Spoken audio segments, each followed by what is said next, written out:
Well, here we are with another conversation for the NFT.NYC community. I'm looking forward to learning from you your thoughts on sustainability, your thoughts on inclusiveness in terms of how NFT communities and projects are built. Can you please introduce yourself to our community and give us a little background on who you are and what keeps you busy during the day? Yeah, so my name is Rahat. I'm a developer advocate over at Polygon. That means I get to do cool stuff like this and going to conferences and doing talks, usually aimed at developers. Just trying to help developers build out Web3, NFT, crypto, what have you, and yeah, helping to guide the space a little bit more. So, on the topic of sustainability, uh, there's this principle, the 80-20 principle. 20% of our effort equals 80% of the result. So, what is the minimal amount of effort towards sustainability that a creator and a team can have as they build out their DAO or their NFT project in your mind that has the greatest impact on the long-term sustainability? What are you really all in on when it comes to different actions that teams take when it comes to laying out long-term potential sustainability?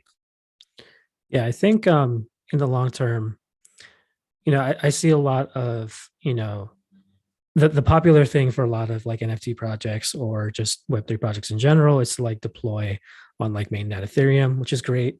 It's, when you need that initial sort of capital to get your project running, when you need to sort of jumpstart your project, that's probably the smartest thing to do. That's where you're going to meet most of the people who are currently onboarded to Web3.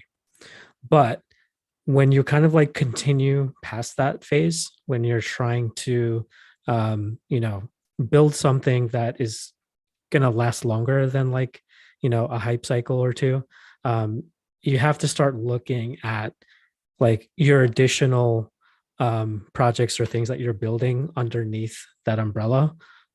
Should that all be on the ETH mainnet? Maybe not. There are definitely already solutions kind of out there. People call them L2 solutions or side chains or things like that, where your development team doesn't really need to do much to actually build on there because it's all the same code.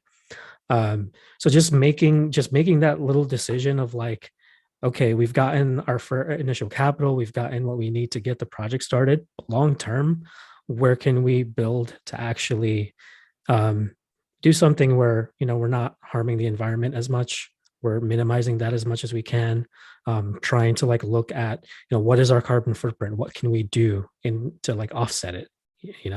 There's different programs out there that help with that type of thing. So even just keeping something like that in mind, which is something most projects unfortunately don't do, is probably just a good first step.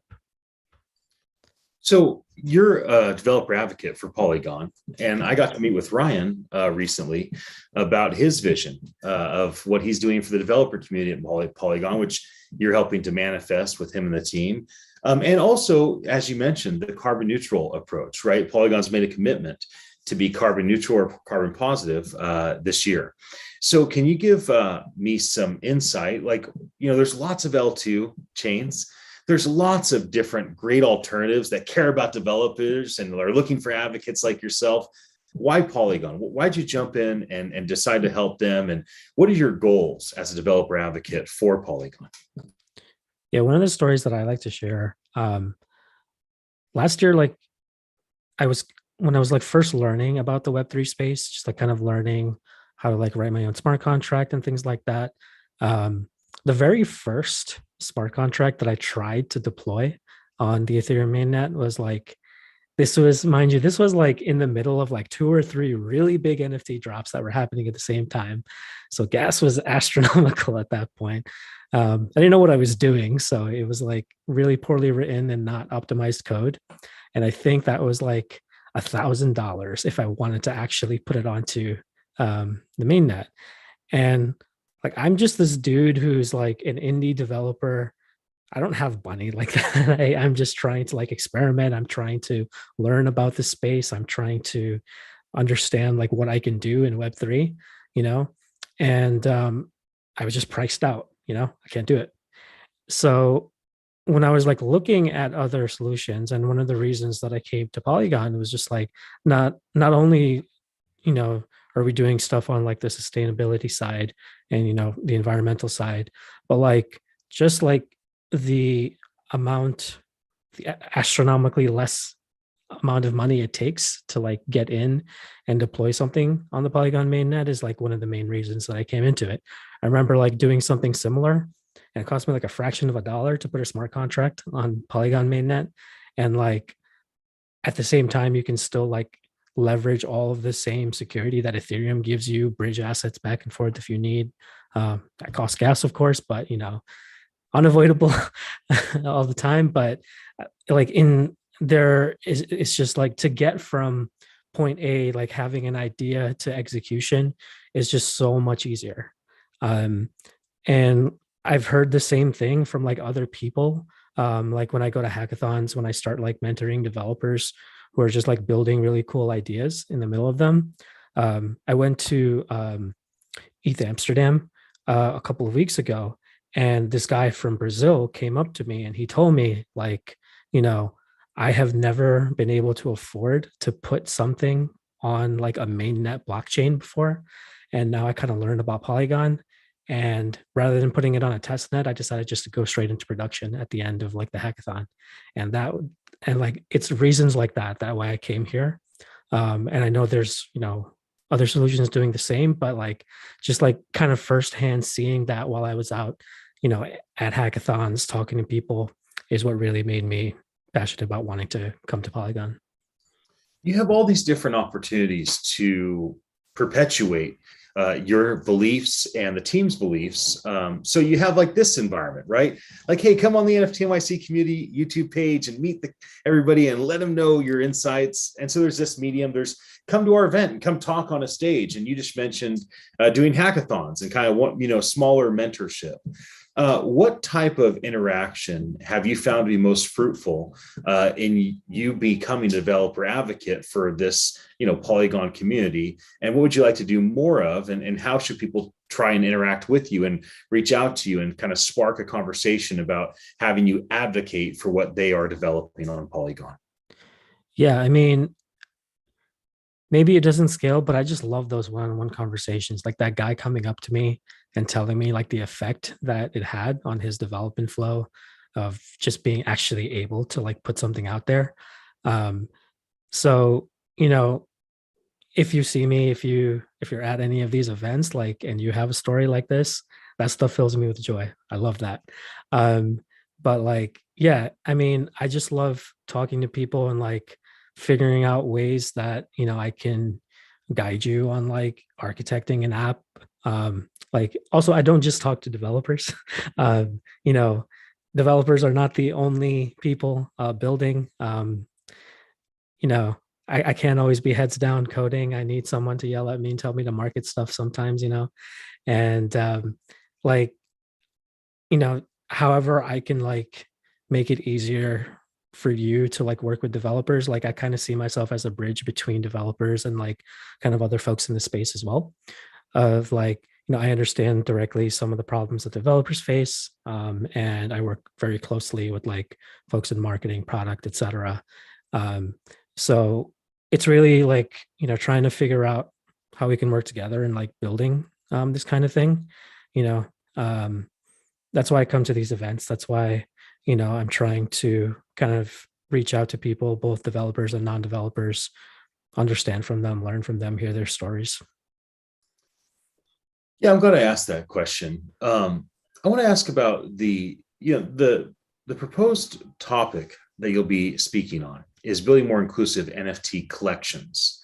Can you define for us what makes an inclusive NFT collection compared to an inclusive NFT community?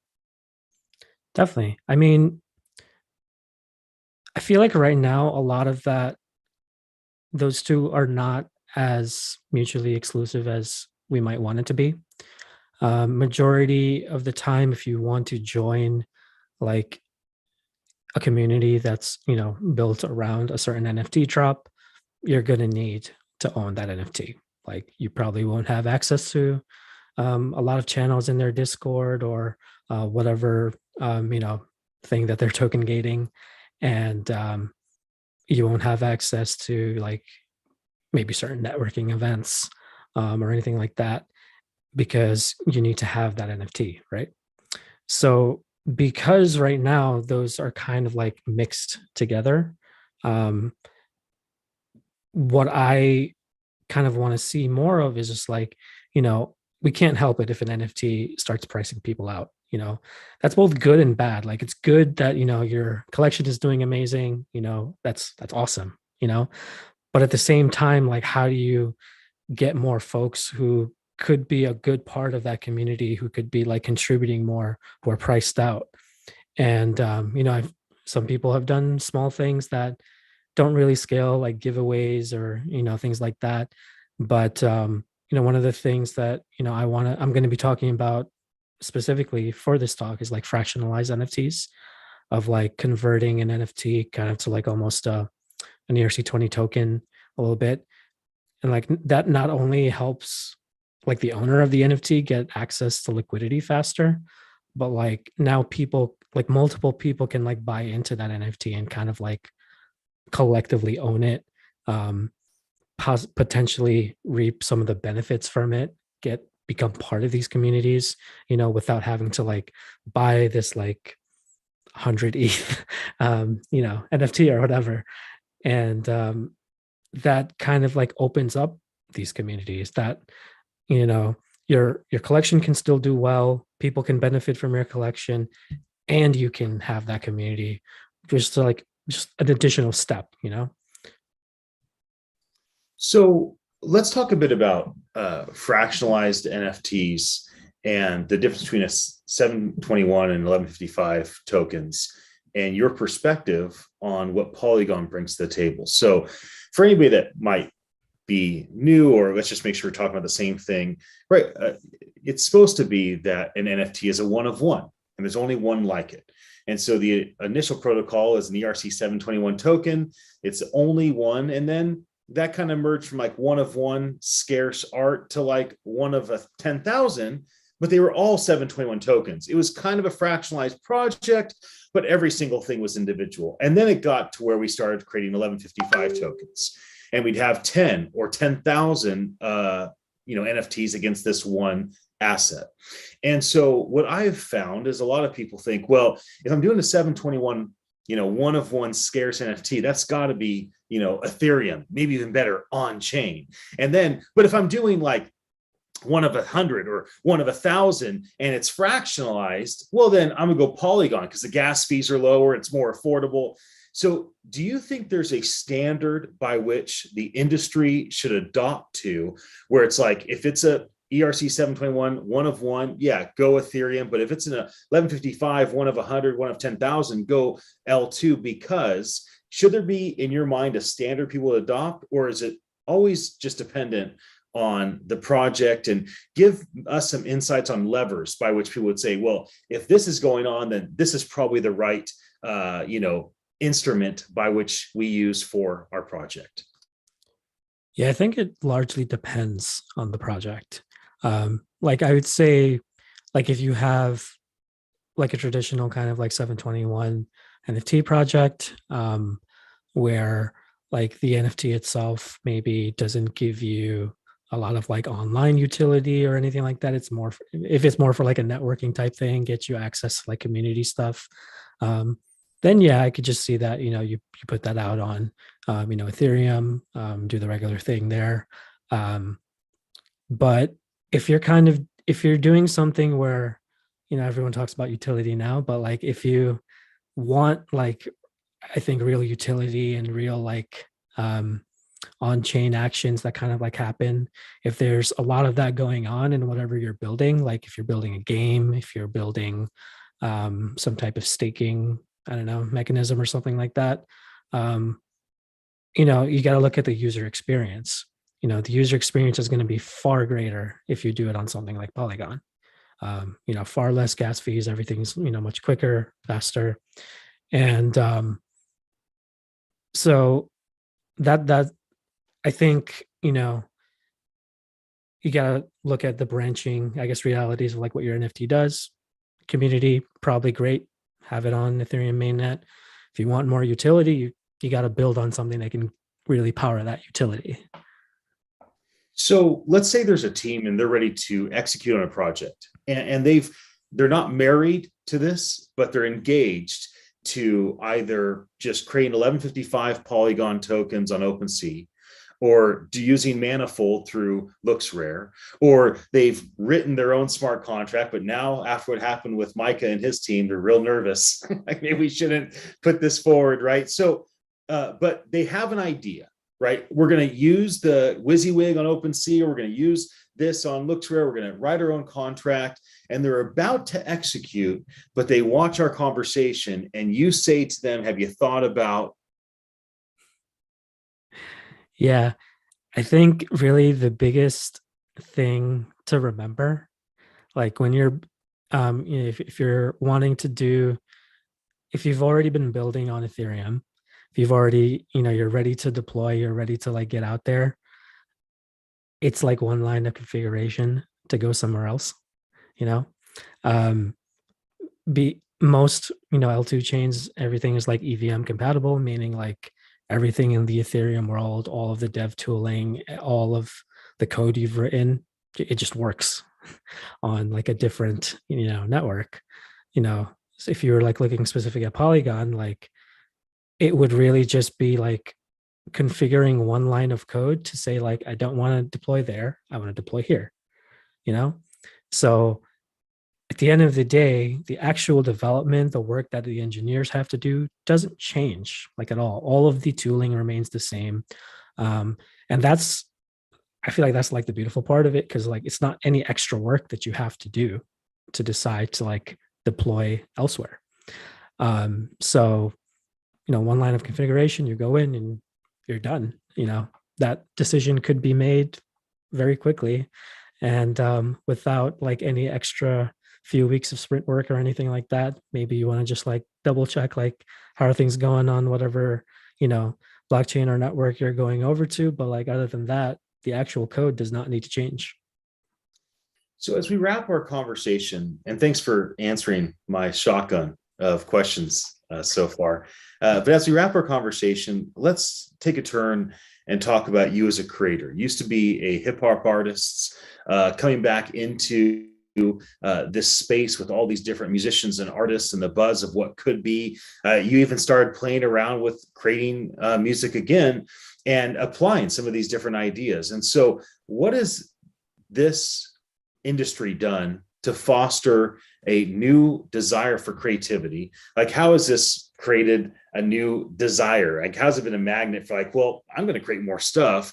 And what's your experience been, not just as a developer, developer advocate, or speaker, or voice, but as an actual creator, creating in this space for these communities?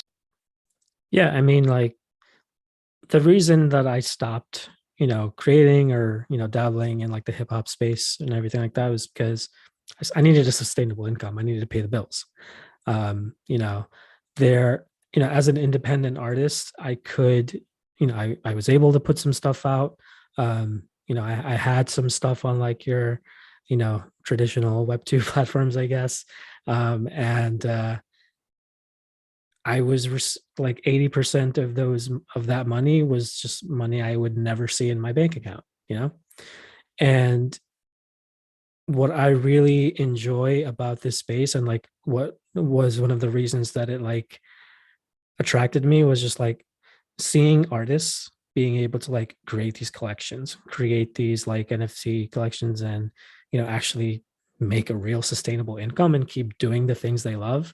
Like I might not have ever become an engineer if maybe I became a musician around this time and I was able to like dabble in Web3 and figure out how to make a livable income off of like the stuff that I'm passionate about. Not to say I'm going to leave my job, just in case my boss is listening, but I genuinely enjoy what I do now, and I just love the fact that Web3 has like created this avenue for creatives to come in and like have that sustainability to like do what they love. And that's what attracted me in the beginning. That's what keeps me kind of going right now. And that's what kind of like inspired me to just like, okay, let me just try to make some music again. You know, I'm not, I'm probably not, I don't have those delusions of like, being this chart topping, artist again or whatever. But like, you know, it just inspired me just to have fun again, just like the whole Web3 space has just been like pushing people, like at least for me, feel like pushing people just to have fun, experiment, see what happens. Well, I love that. Everybody take that in. Let's have fun. Let's experiment. Let's see what happens. Maybe a lighthearted approach to such a serious industry, right? Are we overly serious because there's a lot of money that have been involved? Are we overly serious because of the number of changes that these smart contracts will enact across all different institutions? But can we approach this with glee and gladness and curiosity and investigate with open minds? And I think that's a great place for us to wrap our conversation. I want to thank you for being a part of NFT.NYC this upcoming year. For anybody that's watching our conversation, thank you for your attention. I'll be back again with another one of these very soon, and we look forward to seeing everybody in New York.